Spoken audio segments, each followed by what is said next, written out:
법문 들으시는 시청자 여러분들, 모든 재앙은 소멸하고 소원은 성취해서 부처님 전에 복 많이 지으시기를 바론드립니다. 오늘 그 말씀드릴 내용은 그 운명이 과연 정해져 있는가? 정말 정해져 있다라면은 우리가 수도로서 할 수 있는 길이 무엇인가? 수도는 과연 운명을 바꾸는 것인가? 이런 것에 대한 말씀을 드려보도록 하겠습니다. 저는 어렸을 때는 제가 노력을 해서 할 수 있으면은 하게 된다. 이런 즉 불가능이라는 것이 없는 것이다라는 것을 한때는 믿은 적이 있었습니다. 근데 나이가 먹고 저는 불가능이 없다라는 생각에서는 점점 자신이 없어졌습니다. 할 수 없는 게 너무나 많았습니다. 그러면서 저는 운명주의자가 됐습니다. 그리고 운명을 개척한다. 운명에 굴복해서는 안 된다. 운명은 좌지우지할 수 있다. 이런 소리를 많이 들었음에도 불구하고 저는 그 말에 대해서 깊이 믿음을 가질 수가 없게 되었습니다. 사람이 태어나서 죽을 때까지 바뀌지 않듯이, 즉 3살 버릇 80까지 가듯이 사람이 바뀔 수 없듯이, 사람이 바뀔 수 없다면 어떻게 운명인들 바뀌겠느냐. 저는 그렇게 믿게 됐습니다. 저는 제 사주가 어떠냐 이런 것을 점쟁이한테 가서 물어본 적은 없습니다. 근데 그 점쟁이의 유명한 점쟁이 이야기는 심심치 않게 많이 들었습니다. 아마 세상에는 유명한 점쟁이가 있었던 것으로 알고 있습니다. 역사적으로는 노스트라담스, 알죠? 미래를 예언해서 정확히 맞췄다라는 노스트라담스 이야기를 많이 알고 있고, 또 가까이에는 유명한 점쟁이, 그것을 점쟁이라고 하면 좀 약간 하대하는 표현이고요. 점잖게 말하면 이인, 달을 이자, 사람인 자, 이인이라는 표현을 많이 씁니다. 그인애들은 몇 살에 출세하고 몇 살에 성공했다가 몇 살이면 기울었다가 몇 살이면 죽는다. 이것을 정확히 예언하는 사람을 저는 만난 적이 있습니다. 역사적으로도 미래일을 정확히 맞히는 사람은 너무나 많았습니다. 노스트라담스 같은 사람도 있습니다만은 아주 실감나는, 미래를 예측하는 실감나는 동양의 유명한 이인들이 꽤 있습니다. 사람들은 그 일을 소강절이라고 얘기하기도 하고, 단어스님 같은 경우는 원천강이라고 얘기하는 분들도 있습니다. 미래를 정확히 맞힌 그런 이인입니다. 또 그 일을 이율곡이라고 얘기하는 분들도 있습니다. 그 내용은 비슷합니다.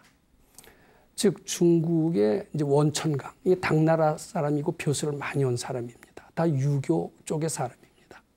유교 쪽의 사람들도 미래를 정확히 아는 도인 같은 사람들이 아마 있었던 모양이고, 원천강 또는 소강절 또 이율곡 다 유교 학자들이지만은, 즉 불교처럼 마음을 닫지는 않았지만은 마음을 닫고 번뇌망색을 제거해서 부처님의 불성이 드러나서 아는 능력을 발휘하듯이 유교 학자들 중에서도 그런 아는 분들이 많이 있었던 모양입니다. 자, 그 예를 하나 좀 들어봅니다. 아주 실감나는 예고 아마 많이 들으셨을지도 모릅니다. 어느 날 원천강이라고 해도 좋고 소강절이라고 해도 좋고 이율곡이라고 해도 좋습니다. 그분 앞에 아주 좋은 제목감이 왔습니다. 제목감이 와서 이 제목으로 대들보를 짓고 대고를 짓는다면 한 1000년은 갈 것이다. 이 제목은 참 좋은 것이다. 이렇게 딱 생각을 하는 순간 어떤 영감이 딱 떠올랐다는 겁니다. 그것은 미래를 정확히 아는 사람의 영감, 특유한 영감입니다. 두 사람이 죽겠구나 이런 것을 알았다는 겁니다. 이 두 사람을 살리는 길이 무엇일까 생각을 했다라는 겁니다. 근데 사람마다 얘기하는 게 틀려요. 단어스님은 원천강이라고 얘기를 했고, 기록에는 소강절이라고 그렇게 표현이나, 송나라 아주 출세한 사람이고 우리나라의 어떤 또 훌륭한 분은 이율곡이라고도 얘기를 합니다. 두 사람이 죽겠더라는 거예요. 근데 두 사람이 죽는데 이 운명적으로 죽게 됐다는 겁니다. 근데 언제 때 두 사람이냐 하면 자기 구대손 때라는 이야기입니다. 그러니까 한 대를 30년으로 본다면 270년 후의 일을 미리 내다본 겁니다. 270년 후에 두 사람이 죽겠더라. 자기의 구대손이 죽겠더라는 거예요. 이게 운명적으로 그렇게 돼 있다라는 거예요. 근데 이 밝은 이, 지혜로운 이는 그 운명을 바꾸는 어떤 지혜가 있는 모양입니다. 그건 지혜로운 사람만이 할 수가 있는 겁니다. 지혜라는 게 뭡니까? 난제를 해결하는 것을 지혜라고 얘기를 합니다. 두 사람이 죽는 아주 절체절명의 난제인데 이것은 상당히 지혜로운 사람은 거의 정답을 줄 수가 있습니다. 미래 270년 후에 두 사람이 죽는 것을 발견한 것도 대단한 지혜지만은 그것을 살릴 수 있는 것도 그 못지않은 대단한 지혜인데 두 사람을 살려야 되겠다. 그래 갖고서는 자기가 이제 그 살리는 방법을 생각한 끝에 이제 뭐라고 글씨를 써서 이게 대대로 자손들한테 물려줘라. 아마 구대손쯤 가면은 무슨 어려운 일이 있을 때 이것을 펴보도록 해라. 뭐 그렇게 유언을 남겼다고 합니다. 그래서 그때 이제 대대로 그 부모님의 유언을 그대로 잘 보존하면서 270년 9대가 이르렀습니다. 9대가 이르렀는데 9대손에 왔을 때 9대손이 억울한 누명으로 이제 큰일 나게 생겼어요. 사형 집행장에 끌려가게 생겼습니다. 그랬더니 9대 선조가 위급할 때 풀어보라라는 그 얘기가 생각이 나서 대대로 전해오는 그 행랑을 풀어봤다라는 겁니다. 이제 풀어봤더니 이것을 그 자기를 죽이려고는 고을에 그 원이죠. 원한테 갖다 죽어라 이런 표현이 써 있어요. 그 내용은 뭔지 모릅니다. 그래서 죽을 때가 됐으니까 이제 살기 위해서 조상부터 내려오는 이제 보물이나 다름없습니다. 이 보물을 그 고을의 원한테 갖다 이제 드리려고 하는 겁니다. 그런데 원천강이나 소강절이나 이율곡은 상당히 벼슬을 많이 한 사람입니다. 지금으로 치면 거의 뭐 장관급의 벼슬을 한 사람이니까 고을의 원은 장관급보다는 한참 아래입니다. 옛날 장관이 내려주는 뭐라고 하니까 앉아서 받을 수가 없었죠. 그래서 딱 일어나서 바깥으로 걸어 나가서 그 원천강이면 원천강, 소강절이면 소강절, 이율곡이면 이율곡, 장관급이 주시는 그 이제 물건을 받으려고 딱 내려가는데 내려가는 순간 앉았던 대들보가 확 무너지는 거예요. 거기 앉았으면 어떻게 돼요? 눌려서 죽는 겁니다. 근데 이제 아찔하는 순간에 살았어요.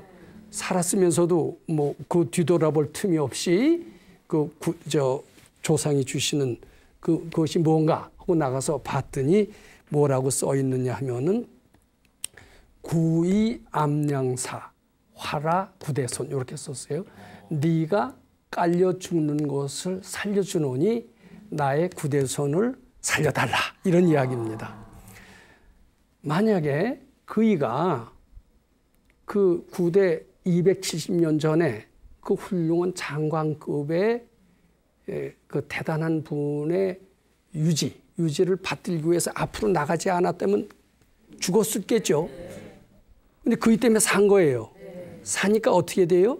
내 구대손을 살려줘라. 살려줄까요? 안 살려줄까요? 당연히 살려주죠. 자, 우리가 여기서 무슨 교훈을 얻을 수 있습니다. 단지 이 얘기를 믿어야 돼요. 그 말을 믿는다면은 이 원천강 소강절 이율곡은 270년 후의 먼 일을 정확히 내다봤다라는 얘기고 운명이라는 것은 죽을 날짜까지도 정확히 발견했다는 그런 얘기가 되는 거예요? 안 되는 거예요? 운명이 정해져 있다라는 그런 말에 믿음이 가게끔 하는 이야기임에 틀림없죠.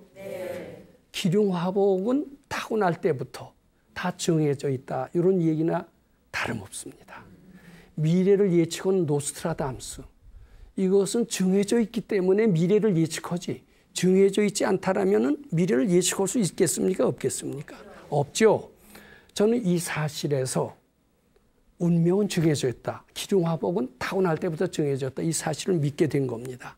이제 그거 말고도 제가 개인적으로 잘 아는 아주 영적인 사람이 있습니다. 제가 언젠가 이 자리에서 얘기했지만 나라를 움직일 수 있는 큰 인물이 왔어요. 그한테 찾아왔어요. 얼마 후에 틀림없이 죽겠다는 거예요. 그러니까 총에 맞아서 죽겠다는 거예요. 그래서 조심하셔야 됩니다.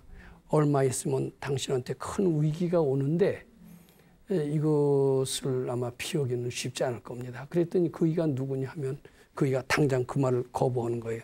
천하의 많은 사람들이 나를 존경하고 역사적으로 있었던 아주 실물입니다.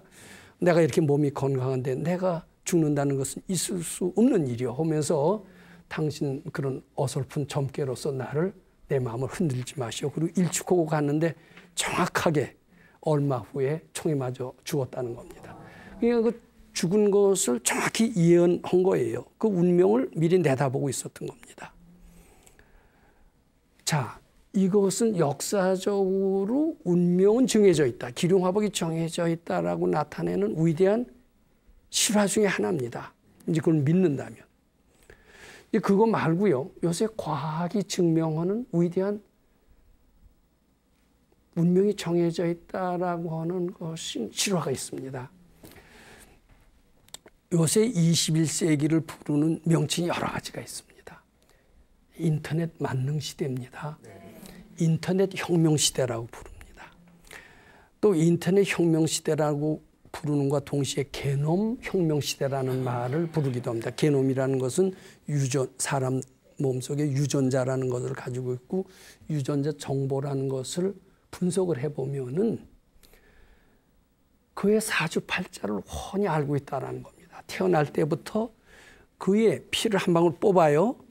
뽑으면은 그 피 속에 DNA 유전자 정보를 이 땀에서도 유전자 정보를 각종 유전자 정보를 분석해서 여러 가지 사실을 알아낼 수 있지만 피 속에서는 더 많은 것을 발견해낼 수가 있습니다.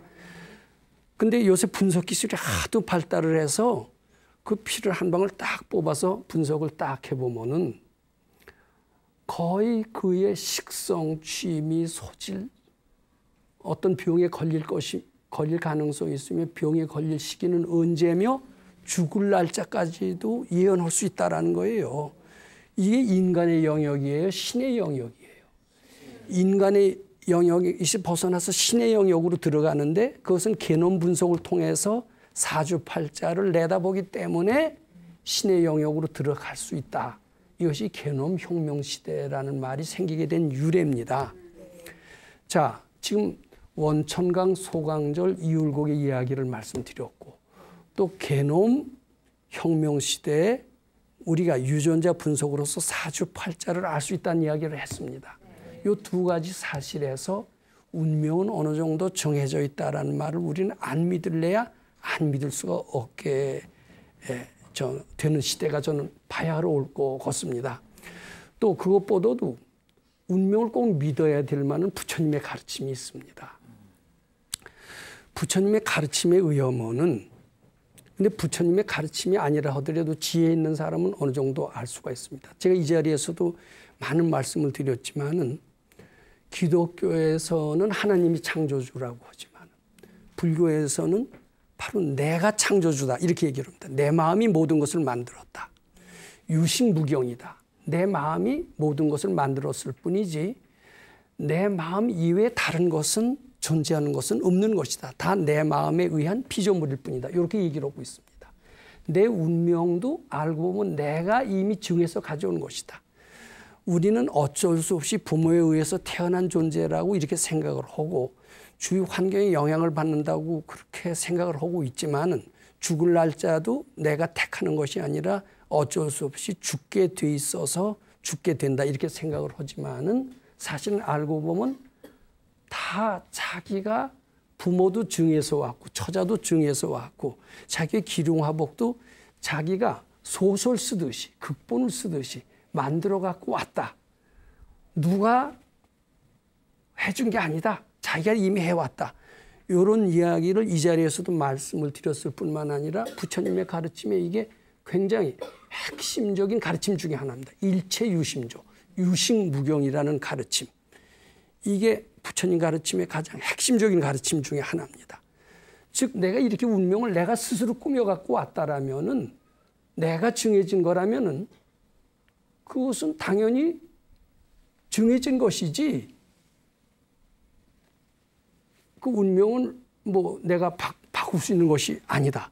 이런 말에 우리는 동의할 수 있을 것 같습니다. 저는 그런 노스트라담스 얘기를 비롯해서 소강절, 또 생명과학, 일체유심조의 진리 등등으로 해서 운명은 정해진 것이다. 이 말을 저는 믿게끔 이제 됐습니다. 내 팔자는 내 일생에는 돈복이라고는 하나도 없는 그런 가난한 그런 운명이라면은 나는 이 운명을 받아들일 수 없다. 나는 돈도 벌고 싶다. 나는 왜 이렇게 인덕이 없을까? 인덕이 없는 게 내 운명이란 말인가? 가는 데마다 난 가서 어디 가서 망신살이 당하고 그리고 천대를 받고 하는 일마다 안 된다. 나는 이런 인복이 없는 이런 운명적인 삶에서 벗어나고 싶다. 인복이 있는 길을 내가 찾고 싶다. 이러고 이렇게 노력을 합니다. 그리고 저를 찾아서 기도를 합니다. 내 팔자에는 아들이 없는데 어떻게 기도를 잘하면 아들을 낳을 수가 있을까? 우리는 그러면서 여러 가지 소원을 이루는 기도를 합니다. 근데 기도를 하다가 딸만 내리놨다가 아들을 낳을 수가 있어요. 그러면 뭐라 그러냐면 나는 운명을 바꿨다.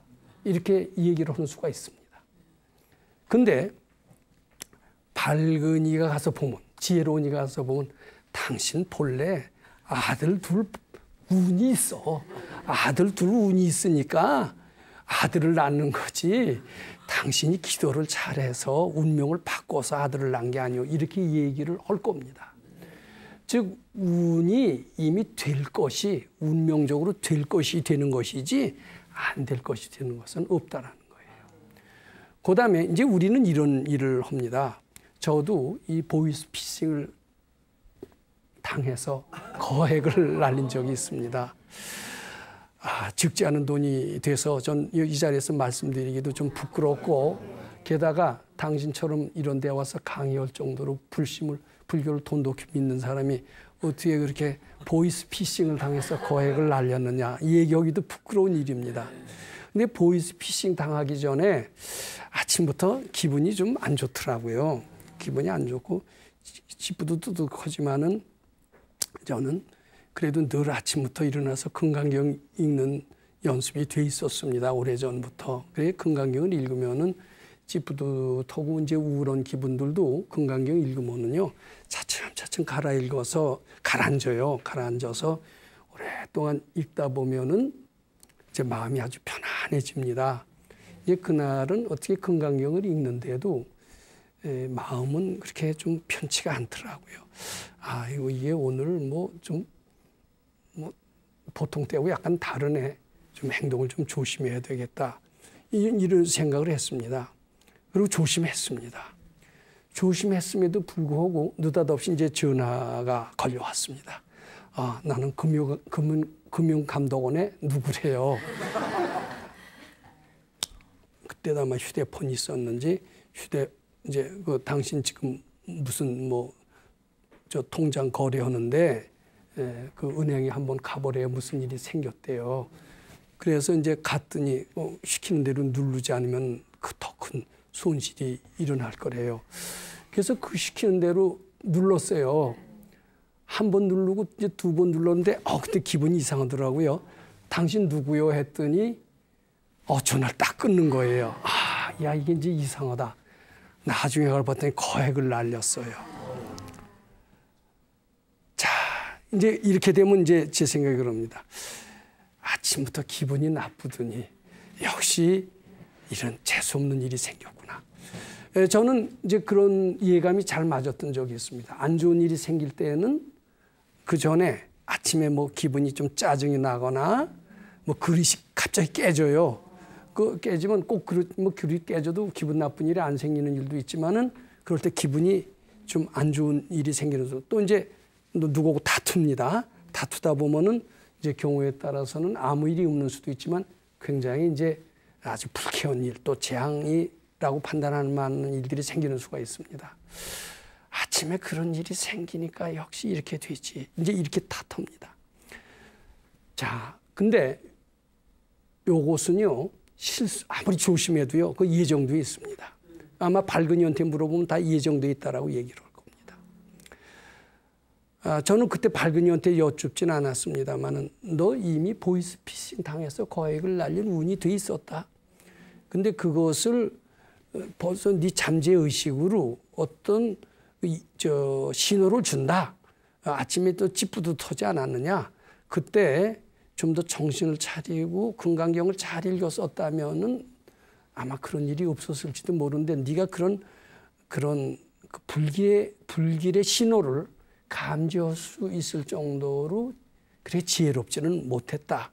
결국은 그 불길의 신호, 불길의 사인을 감지하지 못했던 결과 너는 그런 재앙을 당했는데 그것은 너의 실수라고 하기보다도 이미 예정이 돼 있었던 것이다. 아마 이렇게 해석을 하실 것을 저는 잘 알게끔 이제 됐습니다.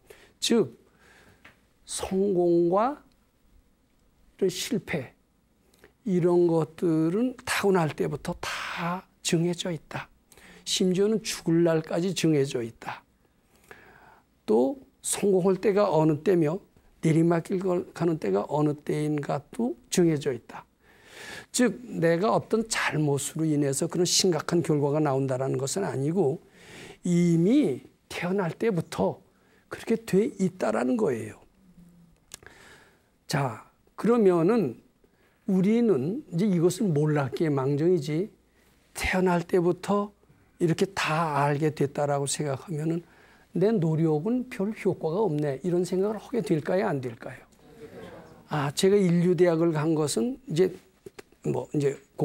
공부 못하던 애가 이제 인류대학에 갔습니다. 그것도 수석으로 합격을 했어요. 그러면 이제 당신은 인류대학에 그것도 수석으로 합격을 했는데 비결이 뭐냐? 이렇게 이제 인터뷰가 올까요? 안 올까요? 인터뷰가 오죠. 그리고 자기도 잘난 척하면서 이런 방법으로 공부하면은 인류대학에 들어갈 수가 있고 잘하면 수석도 될 수 있다. 이렇게 아주 자랑 삼아서 이 얘기를 할 겁니다. 그대로 하려고 하는 사람들이 너무나 많을 겁니다. 그대로 한다고 될까요? 안 될까요? 안 돼요. 왜냐하면 이미 타고난 운명대로 인류대학의 수석으로 갈 운이 돼 있어요. 돼 있어서 된 거지 노력을 기가 막히게 해서 된 것은 아니다라는 겁니다. 자, 이 말을 믿습니까? 믿기기 어렵습니까? 참 믿기기 어렵죠. 내가 할 수 있는 것은 아무것도 없다. 이렇게 우리는 생각할 수밖에 없는 겁니다. 자, 여기 칠판에 썼습니다. 운명이 정해져 있는 것이라면은 수도의 역할은 무엇이냐? 수도의 역할은 운명을 바꿀 수 있단 말이냐? 저는 일단 운명이라는 것은 거의 정해져 있다라고 이렇게 믿습니다. 운명은 바꾸기 힘들다라고 이렇게 믿습니다. 운명은 바꿀 수는 있어요. 근데 바꾸기 전에는 선행돼야 될 그런 조건이 있습니다. 자기가 바뀌어야, 자기가 바꾼다고 해야 운명을 바꿀 수가 있는 겁니다. 왜냐하면 운명은 자기 마음대로 할 수 있는 겁니다. 왜냐하면 나는 일체유심조의 가르침대로, 부처님의 가르침대로 전지전능한 위대한 존재이기 때문에 내 운명도 바꿀 수가 있는 위대한 존재이기 때문에 바꿀 수가 있는 거예요. 잘만 하면. 그런데 사람이 아까도 말씀드렸지만 3살 버릇 8살까지 간다는 얘기가 있듯이 주위에서 젊었을 때 형편없던 사람이 개망나니가 언제 마음 딱 잡고 사람 확 바뀌었던 사람 본 적 있습니까? 없습니까?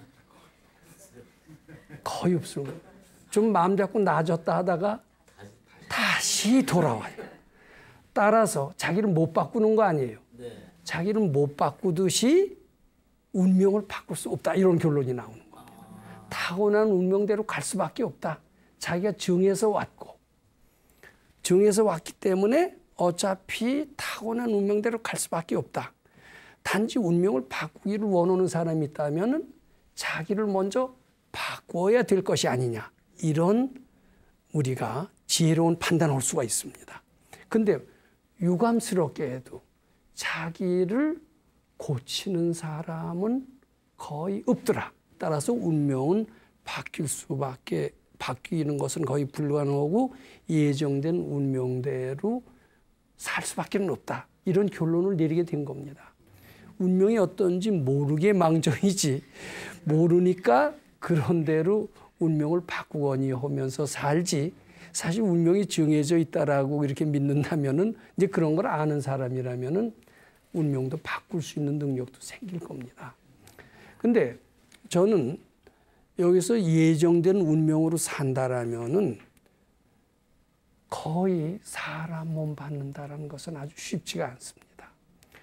제가 지난 시간에도 언젠가 말씀드린 적이 있습니다만, 불가에서는 사람 몸 받기 아주 어렵다라는 그런 이야기가 있습니다. 또 사람 몸 받아서도 불법 만나기 어렵다라는 그런 이야기가 있습니다. 불법 만나서도 선지식 만나서 마음 닦아서 실천하기 어렵다는 얘기가 있습니다. 실천에서도 깨달음을 얻기 어렵다라는 이야기가 있습니다. 제가 언젠가 그 말씀을 안 믿었다가 수도하고 난 뒤에 그 말씀은 확실히 믿게 됐다. 이런 말씀도 드린 적이 있습니다. 거의 사람들은 주어진 운명대로 살 수밖에 없고, 주어진 운명대로 산다라면은 거의 사람 몸 받을 확률은, 금생에는 운 좋게 사람 몸을 받았는지 모릅니다만은 내 생에는 사람 몸 받기 아주 힘들다, 이렇게 생각할 수밖에 없습니다. 사람 몸 잃어버리는 것이 사실이라면, 우리가 내생을 믿는다는 것을 전제로 하는 겁니다. 내생, 전생 다 있다라는 것을 불자라면 당연히 믿어야 됩니다. 그것을 전제로 얘기한다라면은 내생에 사람 몸 받기 힘들다는 이야기는 굉장히 우울한 이야기가 되는 겁니다. 사랑하는 부모, 형제가 사람이 아닌 축생이 되었다. 내 생에 축생에 대해서 서로 못 알아본다. 얼마나 슬프고 딱하고 안 된 일입니까? 자, 여기에 수도의 필요성이 있습니다. 저는 수도는 운명을 바꿀 수 있는 유일한 탈출구다라고 감히 말씀을 드리고자 합니다.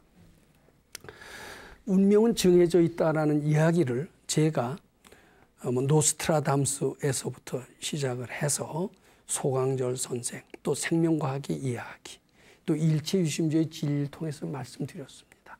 이제 그렇게 하고 운명이 정해져 있다라고 얘기를 한다라면은 서론만 얘기하고 결론이 없는 논문과도 똑같습니다. 그런 얘기는 할 필요가 없죠. 우리가 그 대안을 얘기할 수 있어야 됩니다. 근데 수도라는 것은 무엇이며, 수도의 본질이 무엇이길래 운명을 바꿀 수 있는 것인가, 이것을 우리가 일단 이해를 해야 됩니다. 즉, 자기 마음이 운명을 만든다라는 것은 일체유심조의 진리에 의해서 성립이 된다라는 이야기를 제가 여러 번에 걸쳐서 말씀드린 적이 있었습니다. 근데 자기 마음, 여기서 마음이라고 했지만 그 마음은 우리 겉으로 느끼는, 분별하는 이 마음이 아닙니다. 속마음이 자기 운명을 만든다는 겁니다. 자기는 출세하고 싶어요. 부귀영화를 누리고 싶어요.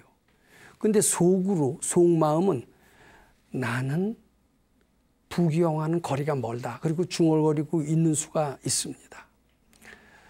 자, 그렇다면은 그 사람은 부귀영화하고는 영원히 거리가 먼 사람이 될 겁니다. 자, 우리 고등학교 수험생이라고 생각해 봅니다.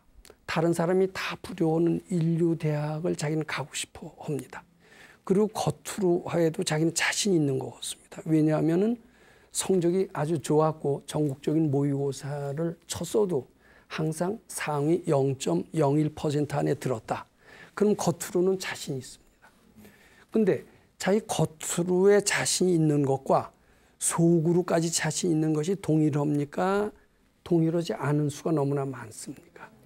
근데 속으로는 어쩐지 자신이 없는 이런 수는 있는 것 같습니다. 즉 겉마음하고 속마음하고는 전혀 동일하지가 않아요. 우리 옛 속담에도 10길 물속은 알아도 한 길 사람 속은 모른다는 얘기가 있죠. 사람한테 실망을 당하고 배신을 당했을 때, 야, 10길 물속은 알아도 너 겉으로 안 그런 줄 알았는데 네가 날 이렇게 배신하다니 한길 사람 속은 모르는구나, 이렇게 얘기를 하는 것처럼 속마음하고 겉마음은 동일하지 않습니다. 근데 일체유심조, 마음이 현실을 만든다라는 것은 그 마음은 겉마음을 얘기하지 않습니다. 속마음을 얘기합니다. 겉마음으로, 겉으로는 자기는 일리대하게 붙을 자신감이 있어요. 자신감이 있지만은 속마음은 자신이 없는 거예요, 어쩐지. 그러면은 속마음대로 이루어지는 거예요. 떨어지고 되는 거예요. 그럼 주위에서 너같이 실력 있는 이가 왜 떨어지냐, 안타깝다, 이렇게 얘기할 겁니다. 그런데 깨달은 이는, 밝은 이는 보기에 어떻게 얘기하냐면 네 마음대로 되어졌다, 이렇게 얘기를 합니다. 이 얘기가 이상하게 들립니까? 그럴듯하게 들립니까? 그럴듯하게 들려요. 이 속마음대로 다 되는 겁니다. 제가 언젠가 이런 이야기를 말씀을 드린 적이 있었는데 이 말을 기억하시는지 모르겠습니다. 임진왜란 때 일본 사람들이 우리한테 왔습니다. 쳐들어왔습니다. 수많은 사람들을 죽였습니다. 죽였는데 우리 후손들은 일본 사람을 미워하게 됩니다. 일본이 아니었으면 우리 조상을 누가 죽였겠느냐, 일본 놈들은 무도한 놈들이다, 이렇게 얘기를 합니다. 그런데 밝은 이들은 일본 사람이 죽였다라고 얘기를 하지 않습니다. 왜냐하면 나 자신은 전지전능하기 때문에 내가 살겠다라고 하면은 일본 사람도 못 죽인다, 이렇게 얘기를 합니다. 내가 죽고 싶었기 때문에 죽었다. 내가 살겠다라고 하면은 임금도 못 죽이고 하늘도 못 죽이는데 어떻게 일본 사람이 죽이겠느냐. 내가 스스로 죽고 싶었던 때 일본 놈이 쳐들어와서 죽었다, 이렇게 얘기를 합니다. 궤변같이 들리지만은 나 자신이 전지전능하는 부처님의 능력이 나한테 똑같이 있다라면 그 말을 믿는 사람이라면 제 얘기를 믿을 겁니다. 자기 잠재의식이 죽고 싶으니까 죽었다, 이 얘기를 믿을 겁니다. 자, 그러면 운명도 내 잠재의식이 바꾸려고 하면은 바꿔지는 거예요. 내 잠재의식이 겉으로는 바꾸고 싶어도 나는 돈복이 없는 팔자다, 인덕이 없는 팔자다, 이것을 바꾸고 싶다. 돈복도 있고 싶고 인덕도 있고 싶다. 겉으로는 이렇게 원해도 잘 안 되는 것은 이 현실은 겉마음대로 되질 않습니다. 무엇대로 돼요? 속마음대로 되는 겁니다. 그러면 수도라는 것은 무엇이냐면 속마음을 겉마음 하는 대로 따라서 하는 게 바로 수도라는 겁니다. 또 한층 더 나아가서 속마음을 완전히 없이 만드는 것도 수도다, 이렇게 말씀드리고 싶습니다. 즉 속마음으로는 나는 돈복이 없다, 이렇게 얘기를 해요. 그런 사람한테는 계속 돈복이 없고 일생을 가난을 따라다닐 수 없습니다. 속마음은 나는 인덕이 없다라고 얘기를 하면은 항상 인덕이 없습니다. 오는 사람마다 배신하고 떠납니다. 그러면 수도라는 것은 무엇이냐? 나가 가난하다라는 생각이 착각인 줄 알고 이것이 허상인 줄 알고 깨닫게 해서 나는 가난하다라는 생각을 지워버리는 게 수도다. 즉 번뇌망상을 없애는 게 수도라는 겁니다. 제가 금강경을 자주 인용을 합니다. 금강경 5분. 범소유상은 개시허망이라. 약견재상이 비상이면 직견열애니라. 이런 구절이 있습니다.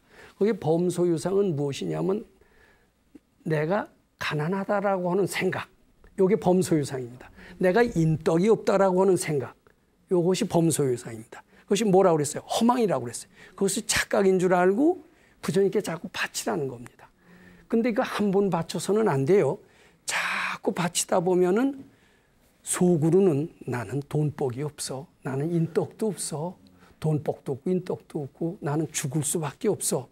이제 그의 팔자는 점점 비참해지고 가련해질 수밖에 없습니다. 왜냐하면 속마음이 그렇게 중얼중얼대고 있으니까 그런 식으로 그의 운명은 갈 수밖에 없고 그것은 이미 예정돼 있었던 것인지도 모릅니다. 근데 우리 수도라는 것을 만나서 그것도 수도만 무조건 하면 안 됩니다. 밝은 선지식은 금강경식으로 운명을 바꿀 수 있는 길을 제시해 줍니다. 네 속으로 가난하다, 인덕이 없다라고는 그 생각을 착각인 줄 알고 허상인 줄 알고 네 마음속에서 지워버려라. 소멸해라. 그럼 그게 없어지면서 부처님의 광명이 들어오리라. 대자유가 들어오리라. 너 자신이 완전히 네 아상이 본래 없는 것을 알아라. 그렇게 되면 부처님이 어때요? 큰 부자예요. 부처님이 인덕도 있어요. 그래서 마음속에서 가난하다 그리고 인덕이 없다라는 생각을 범소유산 개시어망 자꾸 소멸해서 없앤다면은 이제 우리식으로는 부처님께 바쳐서 소멸한다라면은 부처님처럼 큰 부자가 되고 부처님처럼 많은 사람이 존경을 받는 그런 존재로 스스로 생각하게 됩니다. 속마음이 그렇게 깨치게 됩니다. 그러면서 내 팔자는 바뀔 수가 있죠. 근데 그렇게 속마음이 그렇게 인정할 때까지 속마음이 스스로 부처다라고 느낄 때까지 되려면은 조건이 있습니다. 반드시 그것을 아는 올바른 지도자한테 지도를 받아야 됩니다. 그리고 일정한 시간이 필요할까요? 안 필요할까요?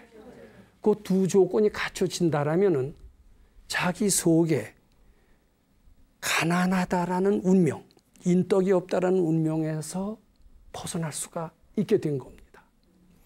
즉 수도의 뜻은 무엇이냐? 근데 수도는 반드시 선지식을 만나야 되는 조건이 있습니다. 그래야 올바르게 문제점을 파악할 수가 있고 파악하는 방법을 제대로 일러줄 수 있기 때문입니다.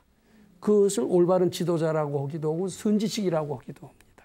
선지식을 만나야 되는 조건이 있고 그것을 그대로 실천하는데 일정한 시간이 필요하다라는 겁니다. 그 시간이 적어도 3년이라는 거예요. 근데 그렇게 3년을 제대로 선지식 만나서 3년을 실천하는 사람이 사실은 좀 드물지 않겠어요? 드물다라면 거의 다 운명대로 살 수밖에 없다. 예정된 운명대로 살 수밖에 없다. 근데 이제 그렇게 이제 용케 이런 선지식 만나서 그 선지시키는 대로 제대로 실천을 해서 자기 마음속에 빈궁한 마음 또 남한테 인덕이 없다라는 그런 외로운 마음을 다 해탈해서 아주 부처님처럼 든든한 마음 그리고 사람을 좋아하는 마음으로 바뀌었다고 칩시다. 그렇다면은 언뜻 생각하기에 어때요? 아주 팔자가 그냥 싹 바뀌어서 그날 즉시로 어떻게 돼요? 아주 대통령이 되고 부자가 된다 이렇게 생각할 수가 있지만 그건 아니에요. 겉으로 나타나는 부귀영화 사이클은 그대로 똑같습니다. 몇 살에 죽는 것까지도 거의 비슷합니다. 또 부자가 될 때 부자가 되고 내리막길도 내리막길로 갈 수가 있습니다. 겉으로 보기엔 그렇습니다. 근데 부자가 될 때라도 그렇게 선지식 만나서 빈곤한 마음이나 인덕이 없는 마음을 소멸한 사람이라면은 부자가 된다 하더라도 이제 즉 상승 커브를 그릴다 하더라도 마음이 들뜰까요? 안 들까요? 들뜨지 않죠. 여여부동하죠. 그리고 속에 부처님이 항상 즐거우시듯이 상나가정하시듯이 항상 즐거울 겁니다. 또 내리막길을 걷더라도 겉으로 보기엔 돈도 없네, 사람들도 없는 거 없네 이런 거 같아도 속으로 빈곤을 느낄까요? 안 느낄까요? 안 느끼고 마음만 먹으면은 얼마든지 돈을 벌 수가 있어요. 그리고 또 빈곤을 즐길 줄도 알아요. 즐길 줄도 아니까 빈곤을 바꿔서 부자로 만들 그런 필요를 느끼지도 않습니다. 겉으로 보기에는 그대로 운명처럼 사는 것 같이 보여도 속으로는 그 운명의 영향을 받아요, 안 받아요? 전혀 받질 않고 그리고 죽을 것도 죽을 때가 됩니다. 근데 죽을 때가 됐어도 그때는 어쩔 수 없이 죽는 겁니다. 병 들어서 암 걸려서 외로움에 지쳐서 스트레스에 쌓여서 세상을 원명하면서 죽습니다. 근데 이제는 만일 수도해서 마음속에서 궁한 마음이나 외로운 마음이 다 없어진 그런 상태에서는 죽을 때가 됐어도 내가 가고 싶어서 간다가 되지 마지못해서 간다가 되질 않아요. 우리 백세 인생이란 노래 알죠? 백세 인생이 뭐라고 그랬습니까? 그 수도하는 이가 그 가사를 지었다고 그래요. 야 염라대왕 내가 가고 싶을 때 간다. 너희들에 의해서 내가 가는 게 아니다. 근데 우리가 운명을 모르고 운명에 의해서 좌지우지가 되는 사람은 어떻게 됩니까? 갈 때 쫓겨서 가요. 어쩔 수 없이 죽음에 모여서 급한 마음으로 괴로워서 죽습니다. 근데 수도해서 운명을 바꾸고 자기 마음속에서 죽음이니 빈공이니 이런 것이 다 없어진 사람은 그런 어려운 환경을 고달퍼지 않습니다. 자기가 택해서 간다 이거예요. 능동적으로 산다 이거예요. 그러면 그에게는 고통은 하나도 고통이 아닙니다. 자, 여기에 운명대로 살자, 운명을 극복하는 수도의 필요성도 느끼게 되고 수도의 뜻이 무엇인가를 아마 분명히 알게 될 겁니다. 자, 우리 한번 좀 정리해 보도록 하겠습니다. 거의 과학자의 말을 빌려도 그렇고 유명한 예언가의 말을 빌려도 그렇고 부처님의 가르침을 빌어서도 그렇고 우리 타고날 때부터 기륭화복은 정해져 있는지 모릅니다. 용케 기도를 하거나 해서 성공을 했어도 될 게 되는 겁니다. 이미 될 것이 된 것이지 안 될 것이 되지 않습니다. 또 실패를 해서 실수를 해서 한없는 실패와 절망을 하더라도 내 실수로 그렇게 된 게 아니라 이미 그렇게 정해서 된 것이 정해서 된 것이다. 그래서 성공할 때도 들뜰 필요가 없어야 됩니다. 그리고 실망할 때도 이미 예정된 거니까 분해하거나 억울해하지 않아야 됩니다. 이것이 수도인의 자세입니다. 우리는 그런 걸 모르니까 잘 될 땐 들뜨면서 더 괴로움의 원인을 쌓게 되고 내리막길에는 왜 내가 실패했나 그러면서 분해하면서 더 괴로움을 가중시킵니다. 본격적으로 운명을 바꾸는 길은 무엇이냐? 이런 운명은 내가 이미 불러온 것이다. 내 잠재의식만 바꾼다면 그것을 바꿀 수 있다는 것이 바로 수도의 본질이다. 그러면서 선지식을 만나서 일정 동안 수련을 해서 내 잠재의식을 바꾼다거나 나아가서는 본래 허상임을 알고 그 잠재의식으로 지어진 운명의 사이클에서 즉 운명의 번뇌망상을 과감하게 떨어버린다면은 우리는 운명대로 사는 사람이 아니라 운명을 즐기면서 능동적으로 즐겁게 사는 사람이 된다. 이렇게 우리는 정리할 수 있고 여기에 수도의 진정한 필요성을 느끼게 되는 겁니다. 자, 우리 이렇게 하면서 즐겁게 수도를 해서 운명을 개조하고 그리고 새로운 삶을 살아봅시다. 이렇게 우리가 이 시간에 이야기를 정리해 보고자 합니다. 감사합니다.